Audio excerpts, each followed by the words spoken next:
നമസ്കാരം. Raf talk ക്രിക്കറ്റിലേക്ക് അവർക്കും സ്വാഗതം. തീ തുപ്പുന്ന പന്തുകളുമായിട്ട് സ്റ്റാർക്കും ബോളണ്ടുമൊക്കെ വല്ലാതെ എറിഞ്ഞു വലക്കുമ്പോൾ പോരാടി നിൽക്കുകയാണ് ഋഷഭ് പന്ത്.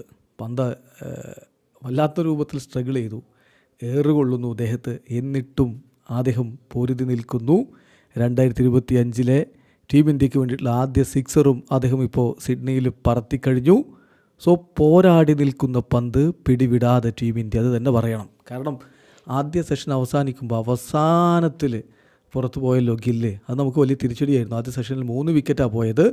രണ്ടാം സെഷനിൽ നമുക്കുള്ള പ്രതീക്ഷ വിരാട് കോഹ്ലി ആയിരുന്നെങ്കിലും അദ്ദേഹം വീണുപോയി.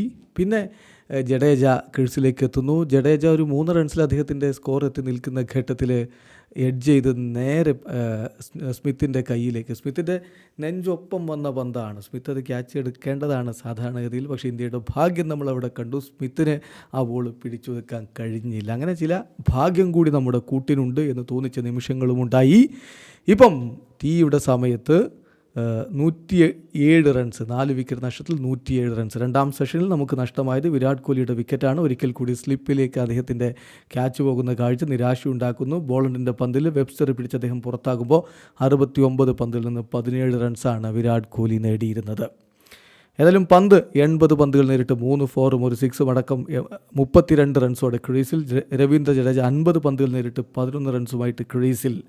നേരത്തെ ആദ്യ സെഷനിൽ ജയ്സ്വാൾ 10 റൺസുമായിട്ടും KL രാഹുൽ 4 റൺസുമായിട്ടും ഗിൽ 20 റൺസുമായിട്ടും മടങ്ങിപ്പോയിരുന്നല്ലോ.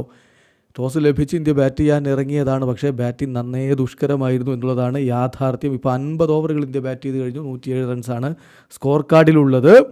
സ്റ്റാർക്ക് 12 ഓവറുകളിൽ നിന്ന് 32 റൺസിന് 1 വിക്കറ്റ് വീഴ്ത്തിയപ്പോൾ ബോളണ്ട് 12 ഓവറിൽ 15 റൺസിന് 2 വിക്കറ്റ്. അദ്ദേഹം മിന്നും പ്രകടനമാണ് നടത്തിയിരിക്കുന്നത്. ലിയോൺ 4 ഓവറുകൾ എറിഞ്ഞ് 13 റൺസിന് 1 വിക്കറ്റും എടുത്തിട്ടുണ്ട്. എന്തായാലും കമിൻസിന് വിക്കറ്റ് ഇല്ലെങ്കിലും മികച്ച രൂപത്തിൽ തന്നെയാണ് അദ്ദേഹവും പന്തെറിഞ്ഞുകൊണ്ടിരിക്കുന്നത്. ചുരുക്കത്തിൽ ഒട്ടും എളുപ്പമല്ല അവിടെ ബാറ്റ് ചെയ്യാൻ. അവിടെയാണ് പന്ത് പോരാടി നിൽക്കുന്നത്. ഇവിടെ അവസാനിക്കുന്ന ക്രിക്കറ്റ് ലോകത്തെ കൂടുതൽ വിശേഷങ്ങളുമായി റാഫ് ടോക്സ് കൊണ്ടുവരാം.